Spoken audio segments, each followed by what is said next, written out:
بسم اللہ الرحمن الرحیم۔ بسم اللہ الرحمن الرحیم۔ السلام علیکم ورحمۃ اللہ وبرکاتہ۔ عزیز طلباء، امید ہے آپ خیر و عافیت سے ہوں گے۔ اللہ تبارک و تعالیٰ آپ کو ایمان و عافیت والی زندگی نصیب فرمائے۔ تو عزیز طلباء، آج ہم سبق نمبر 109 کو پڑھنے جا رہے ہیں، جس کا عنوان ہے سنن نماز اور اس کی تفصیل حصہ دوم۔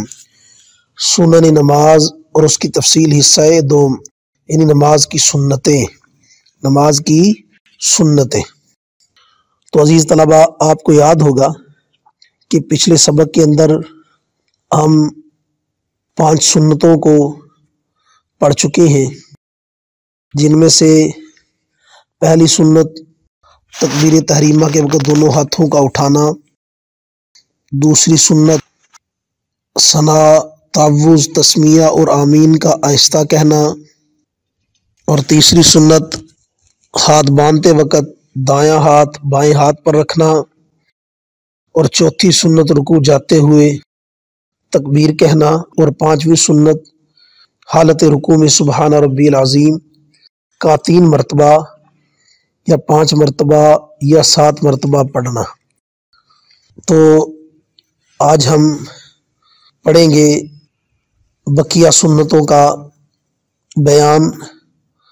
تو اس سے پہلے کہ ہم سبق کی تفصیل کی طرف آئیں، ہم آتے ہیں مصنف رحمۃ اللہ علیہ کی عبارت کی طرف۔ عبارت کچھ یوں ہے: وَأَخْذُ رُكْبَتَيْهِ بِيَدَيْهِ وَتَفْرِيجُ أَصَابِعِهِ وَتَكْبِيرُ السُّجُودِ وَتَسْبِيحُهُ ثَلَاثًا وَوَضْعُ يَدَيْهِ بَعْدَ رُكْبَتَيْهِ وَإِفْتِرَاشُ رِجْلِهِ الْيُسْرَى وَنَصْبُ الْيُمْنَى والقومۃ والجلسۃ والصلاۃ علی النبی والدعاء۔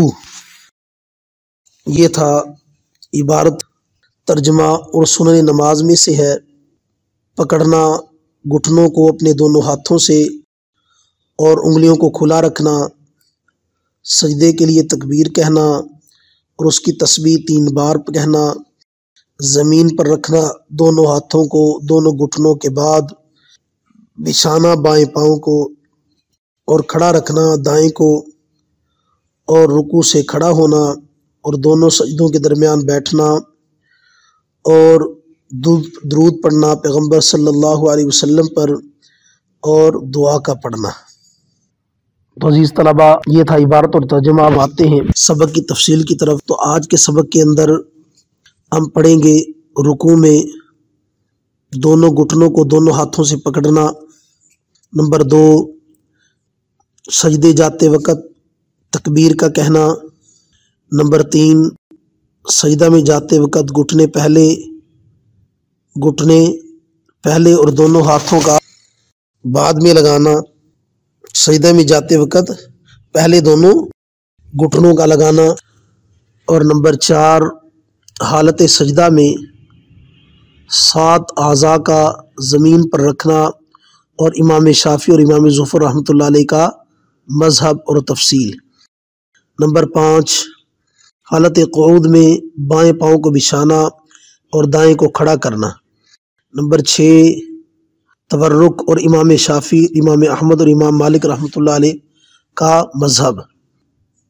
نمبر 7 رکوع، قومہ اور جلسہ کا حکم، اور دونوں سجدوں کے بعد کھڑا ہونا، اس کا حکم اور اس کی تفصیل۔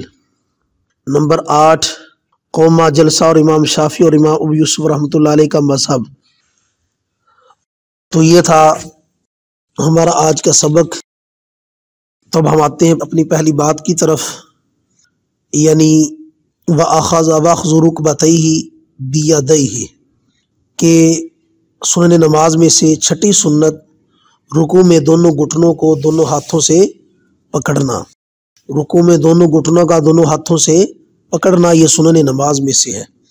یعنی جب مصلی نماز پڑھنے والا حالت رکوع میں ہو تو دونوں گھٹنوں کو اپنے دونوں ہاتھوں سے مضبوطی سے پکڑ لے اور انگلیوں کو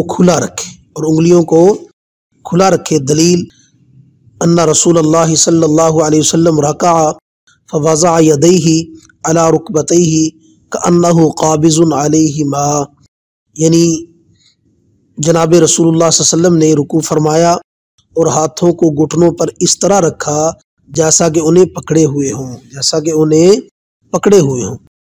اور انگلیوں کا کھلا رکھنا۔ اس کی دلیل نبی علیہ الصلوۃ والسلام کا فرمان اذا رکعت فضع یدیک علی رکبتیک وفرج بین اصابعک، کہ جب تو رکوع کرے تو اپنے ہاتھ اپنے گھٹنوں پر رکھ اور انگلیاں کو کھلا رکھ۔ تو یہ تھی رکوع میں گھٹنوں کو پکڑنا اور انگلیوں کو کھلا رکھنا، اس کا مسنون ہونا اور اس کی دلیل۔ نمبر دو ہے سجدے میں جاتے وقت تکبیر کا کہنا۔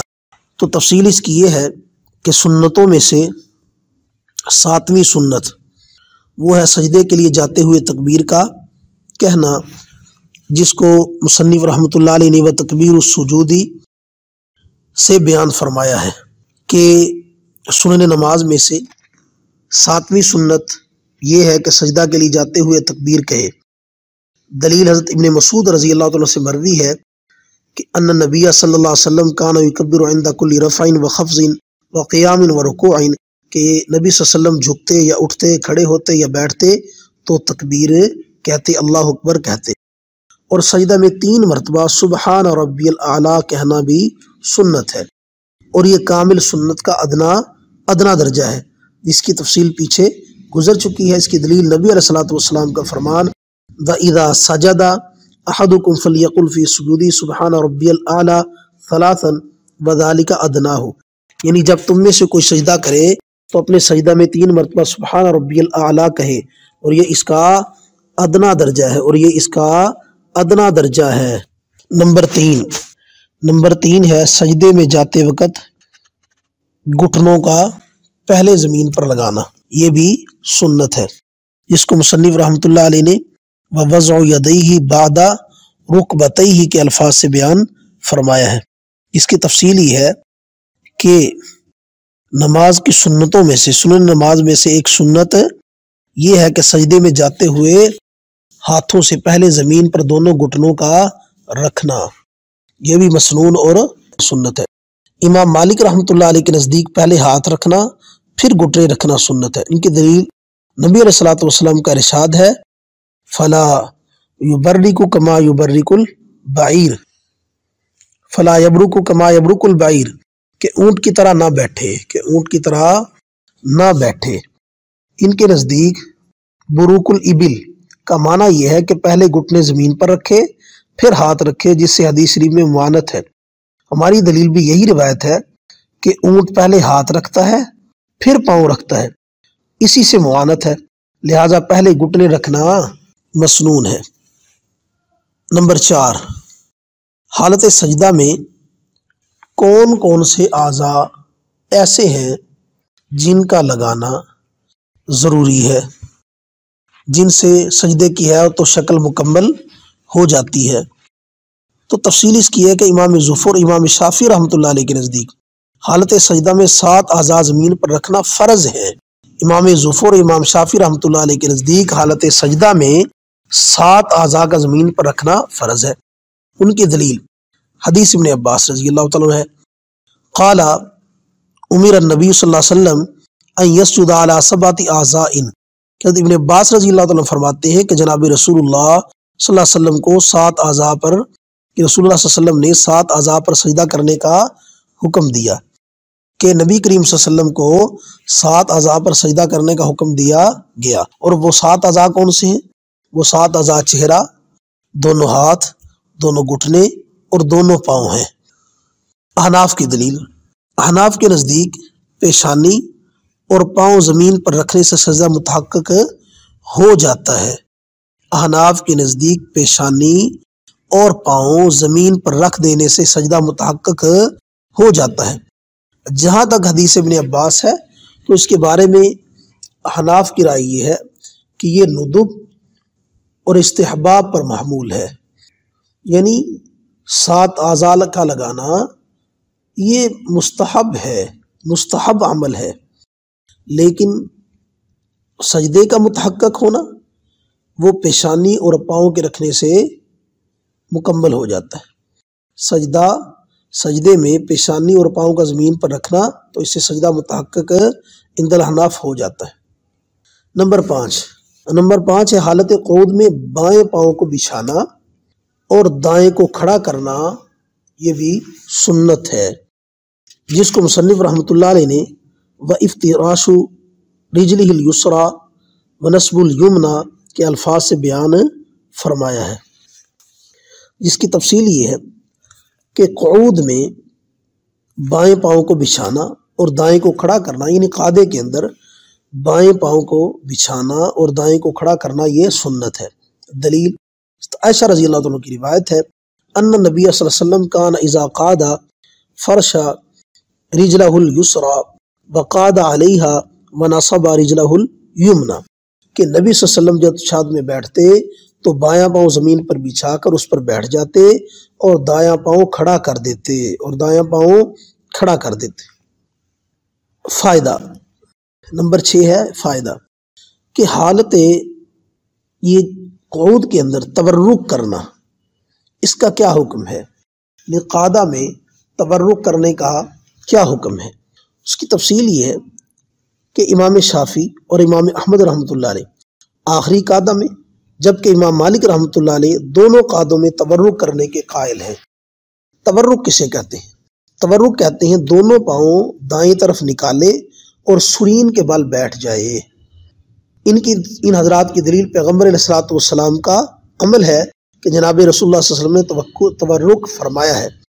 حناف کی طرف سے اس کا جواب یہ ہے کہ پیغمبر صلی اللہ علیہ وسلم کا تورک بڑھاپے اور ضعف کی صورت پر محمول ہے، یعنی جب آپ صلی اللہ علیہ وسلم کی عمر کچھ ڈھل گئی تھی، جب آپ صلی اللہ علیہ وسلم کی عمر زیادہ ہو گئی، جب آپ پر بڑھاپا کچھ غالب ہونے لگا، تو اس وقت آپ صلی اللہ علیہ وسلم کا تورک کرنا اس صورت پر محمول ہے۔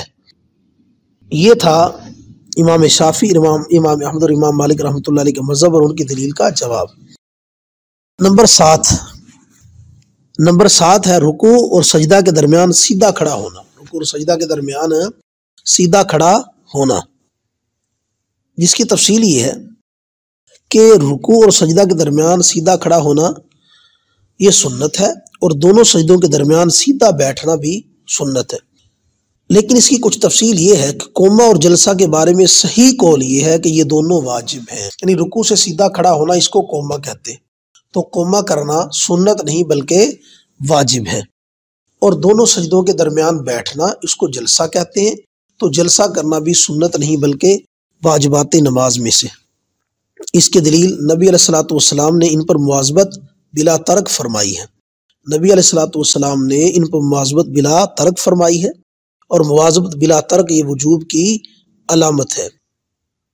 دوسری دلیل یہ ہے کہ جناب رسول اللہ صلی اللہ علیہ وسلم نے ایک رابی سے فرمایا تھا ثم ارکع حتی تطمئن راکعا ثم ارکع ثم ارفع حتی تعتدل قائما ثم اسجد حتی تطمئن ساجدا ثم ارفع حتی تطمئن جالسا، یعنی طریقہ نماز سکھاتے ہوئے آپ صلی اللہ علیہ وسلم نے فرمایا پھر رکوع کر یہاں تک کہ رکوع کی حالت میں اطمینان ہو جائے، پھر رکوع سے سیدھا کھڑا ہو جا، پھر اطمینان کے ساتھ سجدہ کر، پھر سجدہ سے اٹھ یہاں تک کہ بیٹھ کر اطمینان ہو جائے۔ تو اس سے معلوم ہوا کہ قوما کرنا اور جلسہ کرنا یہ دونوں کے دونوں واجب ہیں، مسنون نہیں ہیں۔ نمبر 8 فائدہ قوما اور جلسہ اور امام ابو یوسف اور امام شافعی کا مذہب۔ تو تفصیل اس کی کچھ یوں ہے کہ امام یوسف اور امام شافعی رحمۃ اللہ علیہ کے نزدیک قوما اور جلسہ فرض ہیں، قوما اور جلسہ فرض ہیں، جبکہ عند الاحناف یہ دونوں واجب ہیں۔ ان کی دلیل، ان کا استدلال مذکورہ بالا حدیث اعرابی سے ہے کہ جناب رسول اللہ صلی اللہ علیہ وسلم نے اس اعرابی سے کہا تھا ارجع فصلی فإنک لم تصلی، کہ واپس لوٹ جا نماز پڑھ کیونکہ تو نے نماز نہیں پڑھی۔